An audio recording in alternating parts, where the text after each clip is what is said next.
OpenAI a Anthropic dneska bojují o to, kdo má nejchytřejší model.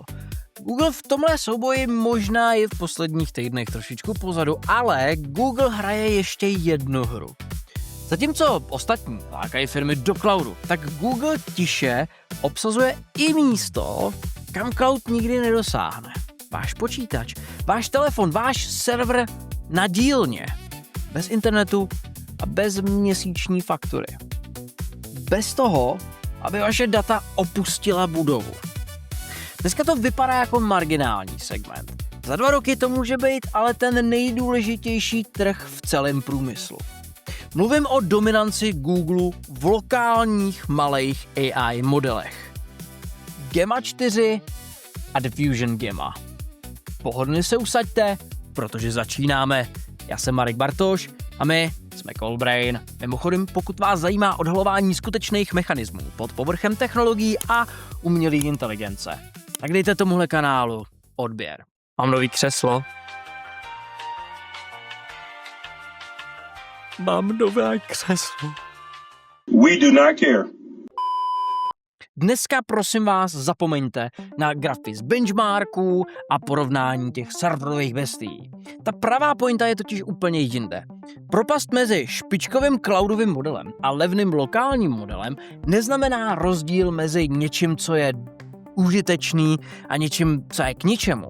Je to jenom rozdíl mezi dneškem a stavem před 12 měsícema. A to, co bylo před rokem, byla vlastně už tehdy naprostá pecka. Když se ale podíváme na to, co lokální modely umějí, musíme si na rovinu říct, v čem jsou totálně neschopný. Protože oni prostě všecko nezvládnou. A když přesně pochopíte, kde narážejí na zeď, dojde vám, v čem naopak absolutně excelujou. Na Redditu se objevil fantastický zátěžový test postavený pro Diffusion Gemmu a oni postavili tváří v tvář klasickému velkému cloudovému modelu. A úkol byl vlastně naprosto banální. Vytáhnout z hlavy základní fakta, napsat životopis Steva Jobse a shrnout historii Tetrisu. Prostě víceméně věci, které by jste tak nějak jako levou zadní vyřešila jednoduchá encyklopedie. Velký cloudový model prošel jako naprosto bez ztráty kytičky. Jenže Diffusion Gemma nasekala skoro 60krát víc věcných chyb. 60krát. Ona trafila 33 faktů správně, ale dalších 28 si kompletně jako vycucala z prstu. Nešlo o nějaký nepřesnosti nebo o nějaký drobný ústřely, ona regulárně halucinovala jak na houbách. Vymyslela Steve Jobsovi matku jménem Clara Cleary. A tvůrci Tetrisu přibásnila nějakého fiktivního kolegu a nějaký starý počítač to dokonce nacenila na celých $10,000, přestože historicky stál nějakých 16 stovek, což jako není chyba v zaokrouhlení. Takže máme úplně klasicky malý lokální model, který vám s kamennou tváří a 100% sebevědomím tvrdí totální nesmysly a vlastně vůbec netuší, že vaří z vody. To znamená, že pokud si vymýšlí nějaký falešný matky a seká v cenách o párník, proč by tohle pro boha někdo pouštěl k čemukoliv důležitýmu? Protože věci, ve kterých selhává, vlastně vůbec nejsou ty, který po něm vaše firma reálně chce. Dá se na to koukat následovně. Tyhle malý lokální modely jsou dneska zhruba na úrovni toho, kde byla světová špička před rokem, možná v něčem před rokem a půl, to je asi jedno. Ono to zní možná jako kritika, dokud si ale neuvědomíte, co to znamená. Před rokem ty nejlepší AI modely na světě jako už dávno překopávaly biznis od podlahy. Ta schopnost se ale přece nevypařila jenom proto, že se technologická špička posunula zase vodům dál. Ona se jenom zkomprimovala a zlevnila. Na nulu. Vzpomeňte si, co bylo pro firmy před rokem tím hlavním tmelem. Nebylo to složitý právnický kličkování nebo vymýšlení nových vědeckých teorií. Byla to vlastně otravná, monotónní, strukturovaná práce. Chroustání a zhrnování tlustých dodavatelských smluv, aby nad tím nákupčí nemusel sedět hodiny. Odpovídání na základní dotazy z interních směrnic, aby HR oddělení neodpovídalo na ten stejný e-mail 3krát týdně, nebo přepisování textu z fotek ručně psaných dodáků, nebo naskelovaných flenděr, který někdo na rampě naškrábal v rychlosti rukou. poslouchání offline porad na dílně, vytažení hlavních úkolů, sepsání čistého reportu, aby další směna přesně věděla, kam šlápnout. Před rokem byl takovýhle výsledek pro většinu firm jako zjevení. Ale tahle síla jako nezmizela, že jo? Jenom je teďka ale zabalená. Do balíčku, který se nastěhuje do krabičky na vašem stole. Běží na vašem vlastním železe a nestojí vás na provoz. Ani korunu. Jasně, s tímhletím nevyhrajete první cenu na technologické konferenci, ani to nebude nějaký kasovní trhák, jako z toho nenapíšete. Ale pro reálnou firmu v reálném světě znamená automatický přepisování klikeháků z terénu desítky ušetřených hodin lidský práce týdně. Když to vynásobíte týmem a nějakýma 52 týdnama v roce, tak vám z toho vyjde číslo, který trošičku jako pohne s rozpočtem.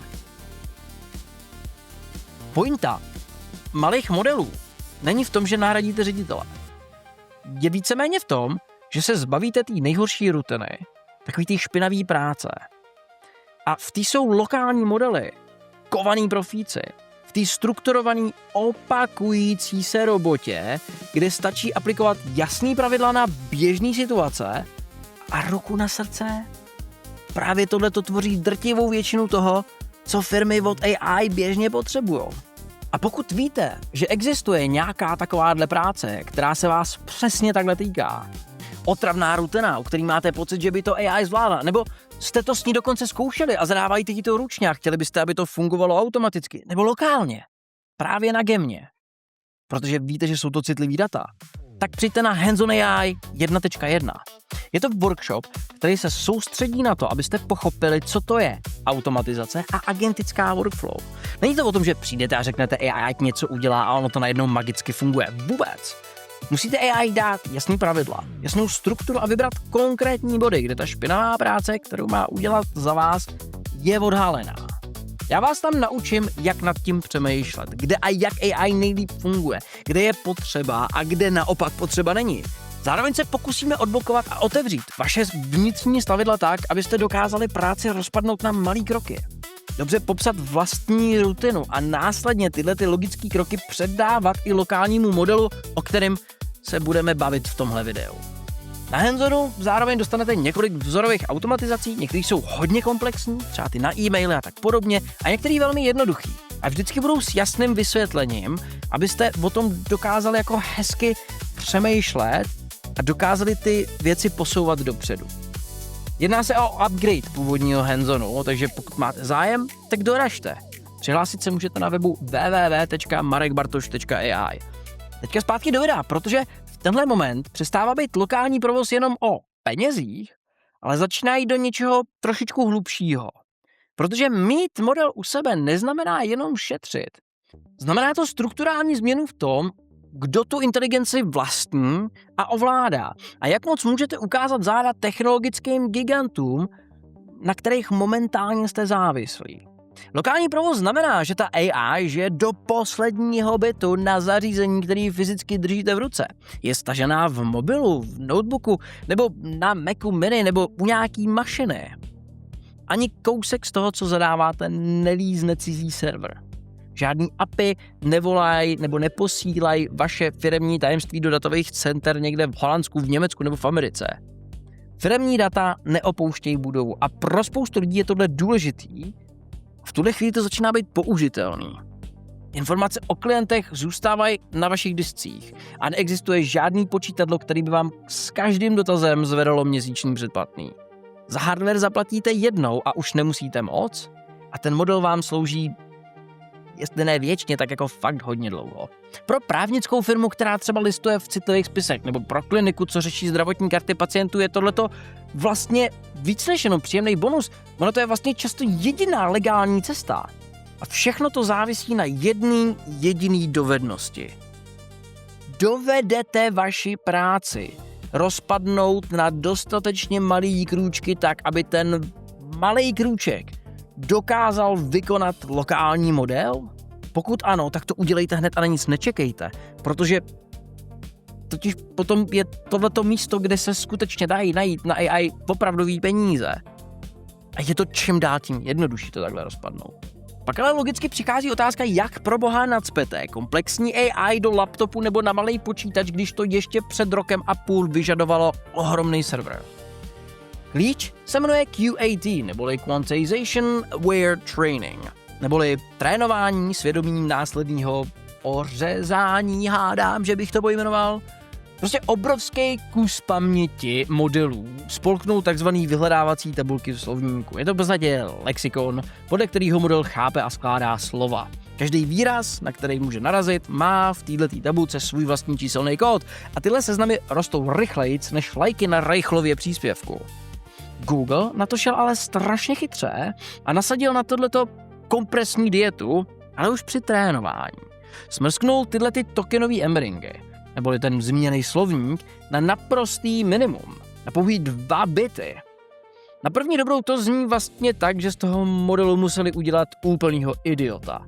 Jenomže ty hlavní mozkový závety, ty skutečný matematické váhy, které spojují myšlenky a drží logiku, nechali běžet na mnohem vyšší a přesnější vlně. Představte si to jako obří knihovnu. Vědeckou knihovnu. Vzali nekonečný dlouhý kartotéky a kompletně je zdigitalizovali a tím pádem je zmenšili na absolutní zlomek původního místa, protože ta fleška je asi menší než knihovna. Ale toho vysoce vzdělaného knihovníka, toho nechali sedět u stolu přesně tam, jak byl. Ten člověk pořád ví, kam má pro co sáhnout a jak spolu věci souvisejí, kam se má podívat, když něco hledáte, nějakou složitou věc, akorát proto nemusí chodit. Index nezabírá skoro nic, ale ta odbornost zůstala blízko tomu, že byla 100%. Díky téhle kompresi dokázali smrsknout model Gemma 4 na pouhý 2 miliardy parametrů. To je gigabyte. 1 gigabyte. To je menší objem dat než video, na který se právě koukáte. Jasně, je to mnohem hloupější, ale na lokální filtraci inboxu, přepis hlasu, pochopení úkolů nebo ovládání chytrých firemních zařízení nebo inteligentní automatizace, to vlastně úplně stačí. Na složitější věci jsou tady verze Gemma 4 s více parametrama, anebo pak samozřejmě cloudový modely. Tím vůbec nechci říct, že byste měli zahodit vaše předplatný na cloud a všechno dělat lokálně. Zásadní rozdíl totiž je mezi tím, v čem systém navrhujete a kde ho chcete provozovat. Tohle je totiž ten jako důležitý mentální klíč k pochopení, proč je celá tato kategorie lokálních modelů tak strašně důležitá. Když si stáhnete 1 gigový model a pustíte ho na svoji firmu, tak nebude jako mávnutím kouzelného proutku vědět, jak funguje váš biznis, jaký máte vaše nějaký interní výjimky, nebo jak se právě jako správně posílají maily. To nebude vědět. Abyste postavili užitečnou automatizaci, nástroj, který reálně rozumí vašim firmním směrnicím, ví, co dělat, když zákazník žádá vrácení peněz po 30denní lhůtě a bezpečně nasměruje dotaz dodavatele na správný stůl. K tomu potřebujete velký, těžkotonážní cloudový model, jako třeba Fable, který není k dispozici, to je jedno. Tuhle fázi prostě neokecáte. Kdybyste se pokusili poskládat složitý firemní proces o 10 krocích čistě na 2 miliardovém lokálním modelu, rozsype se vám to pod rukama. Nebo byste to museli udělat vy. Ten model začne halucinovat mezi kroky, špatně pochopí nejednoznačné zadání a vyhoří na první nestandardní situaci. Skládání komplexní logiky vyžaduje vysokou školu uvažování. A ta vysoká škola zatím sídlí jenom v cloudu. A je schopná, jenom cloudová, tu logiku reálně sestavit. Jenomže pak přichází obrat. Vy ten cloud potřebujete jenom na pár hodin, možná na pár dní, když ten systém vlastně designujete. Použijete ten drahej našlapaný model z cloudu, aby vám napsal kód, nastavil logiku, pospojoval automatizační pozdrobí a otestoval nějaký chytáky. To je jednorázový náklad. Jakmile je aplikace hotová a schválená, každodenní rutinu a exekuci kompletně přebírá ten malej lokální model. Cloud splnil svoji povinnost a může jít domů. Všechno, co se děje potom, už běží zadarmo na vašem železe do aleluja. Představte si to jako stavbu nějakého mrakodrapu. Vy si zaplatíte špičkovýho architekta, aby vám tu budovu navrhnul, spočítal statiku, rozkreslil, kudy povede každý drát a trubka. Ale jakmile ten barák je hotovej, tak nebudete přece tomu architektovi platit hodinovku za to, že bude stát u každého vypínače a zhasínat vám na záchodě. Architekt ten systém vymyslí jednou, systém běží sám. To využití ale je širší. Mně to třeba funguje tak, že to filtruje e-maily. Lokální model si přečte jeden každý e-mail a jeho jediným úkolem je zjistit, jestli to může nebo nemůže zpracovat cloud. To je jednoduchá úvaha. Pokud ne, tak ho pomalu chroustá velmi rigidní lokální automatizace a výstup je připravený bezpečně podle všech pravidel NDAček. Pokud to může do cloudu, tak to se pochopí lokální model prakticky okamžitě a posouvá to dál. Najednou jsou limity nasazení AI. Ty tam. Ne všechny, ale spousta z nich mizí. GDPR vyhovět je mnohem jednodušší, EU Act vás netrápí. Že to celý dává smysl i ve velkém měřítku, tak za to vlastně ale potom většíte ty kapacitě paměti. Tyhle ty kapesní modely dneska mají ohromný kontextový okno, třeba o velikosti 128 000 tokenů. Ty větší verze umí dokonce 256 000, což je mimochodem víc, než měl ChatGPT 4o před rokem. A ano, rok zpátky jsme tady měli GPT 4o jako ten hlavní model, po kterém každý šáhal. Nebo jeho ekvivalent. Co když jste ale malej moderní podnikatel, co sedí v kavárně s kafem a chce vlastního offline asistenta, něco, co mu projede schránku, rozstřídí smlouvu, poskládá kalendář a vytáhne to nějaký závěr o tom, co ho čeká příští týden. V tuhle chvíli přichází na scénu model Gemma s 12 miliardama parametrů a v tuhletu chvíli je to můj nejoblíbenější model. Na jeho základě jsem postavil aplikaci na přepis faktur, která bude brzo dostupná ke stažení a k volné distribuci, protože se na ní nemusí absolutně řešit bezpečnost. Ta aplikace totiž běží úplně kompletně, lokálně na vašem zařízení, včetně celý té AI. Takže tam jako security neřešíte. Technicky Gemma 4 s 12 miliardama parametrů je fascinující tím, že přináší takzvanou unifikovanou architekturu bez samostatných enkodérů. Je to hrozný, ale já vám to vysvětlím. Normálně, když chcete po jazykovém modelu, aby zpracoval obrázek, třeba fotku účtenky, nebo nějakou naskenovaný dodák, nebo aby si poslechnul audio, potřebuje k tomu speciální prostředníky, takzvaný enkodéry. Ty víceméně fungují, dejme tomu třeba jako překladač, jo? V podstatě máte obraz nebo zvuk a on ho to překlopí do řeči čísel, který rozumí model, který je stavěný na text. Jenže každý takový překladač žere paměť a přidává hodně času k odezvě. Gemma 4 s 12 miliardama parametrů tyhle ty prostředníky škrtá. Zvuk i obraz tečou rovnou do hlavního mozku modelu. Zpracování je rychlejší, kód je čistší a v systému je méně součástek, co se můžou rozbít, protože je celý ten kolos perfektně optimalizovaný. Zvládne ten model běžet lokálně na notebooku, který má 16 GB sdílený paměti anebo VRAMky. Solo podnikatel si s pomocí cloudu nakliká vlastního e-mailového pošťáka za 1 odpoledne. Nasadí ho k sobě a pak už ho jenom bezplatně točí na svém vlastním stroji, který si dá do nákladu. Je to soukromý offline parťák. Vymyslí ho cloud, provozuje to vaše železo. Pojďme ještě dál. Pojďme do terénu, do výroby. Máte hlučnou tovární halu. Wi-Fi, která každou chvíli padá, nebo internet, který tam z bezpečnostních důvodů třeba vůbec nesmí být. Předávání směny je jeden z nejvíc opomíjených momentů, kde přitom lokální AI modely dokážou ušetřit mrak práce. Každý den musí mistr, který mu končí šichta, nahlásit svýmu nástupci, co se právě dělo, co se podělalo a na co je potřeba dát si bacha. Psát to ručně do počítače je oprus a lidi spoustu věcí vynechávají, obzvlášť když pospíchají domů nebo jsou ponoční unavený. Vy můžete v cloudu s velkým modelem postavit jednoduchou šablonu, definovat, jak má takový zápis vypadat, co jsou klíčové body a označit nějaký urgentní úkoly.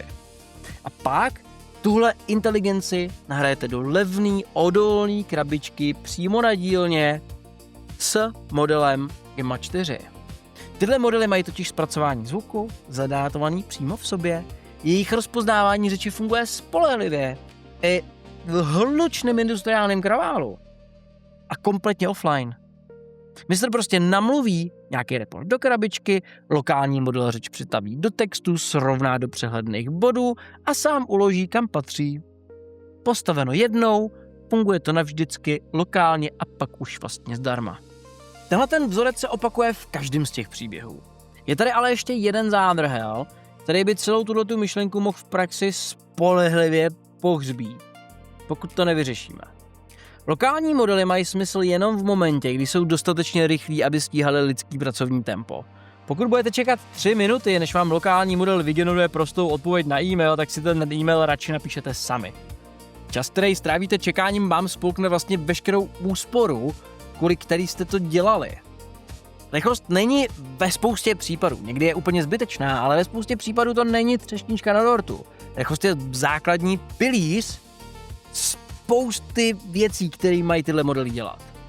Aby se tahle mezera smazala, táhnou hardware i software za jeden pro vás. Pokud jde o hardware, Nvidia nedávno vytáhla formát NVFP4, což je 4bitová plovoucí řádka. Když vynecháte nějakou složitou matematiku kolem přesnosti čísel, co to v praxi znamená? Znamená to, že tyhle ty modely teďka dokážou běžet na běžných grafických kartách, které si koupíte v každém elektru, když máte to štěstí a jsou zrovna dostupný grafiky, jako je třeba RTX 4090. A to jako dokážou běžet na tomhle s brutální rychlostí bez jakýkoliv viditelný ztráty kvality. Železo, který si dneska může pořídit normální smrtelník, začíná tyhle ty modely tahat tak rychle, že odvza působí okamžitě. Jenomže Google nečeká, až výrobci čipů spasejí celý svět. Vzal do ruky architekturu samotného softwaru a překopal to takovým způsobem, aby ty modely prostě letěly dopředu. První softwarový trik se jmenuje Multi-Token Prediction, neboli MTP, předpovídání více slov na jednou. Klasický jazykový modely fungují tak, že sázejí jedno slovo za druhým, pěkně po pořadě zleva doprava, což je ze své podstaty jako pomalý. Více tokenová předpověď do hry staví sekundární model takového rychlého konceptora, takového nahrávače. Je to ultralehký model, jehož jedinou prací je střílet od boku a typovat dopředu, jaký 4 nebo 5 slov budou následovat, než tam ten hlavní mozek jako vůbec stihne dorazit. Finta je ale v tom, že typování nestojí skoro žádný výpočetní výkon, ale ověření hotového typu je strašně rychlý. Tenhle nahrávač vyplivne pár variant a hlavní model je v jednom zátahu zkontroluje a nemusí každý slovo stavět na zelený louce. Pokud se nahrávač náhodou trefil, tak ten hlavní model ten blok textu schválí v 1 milisekundě.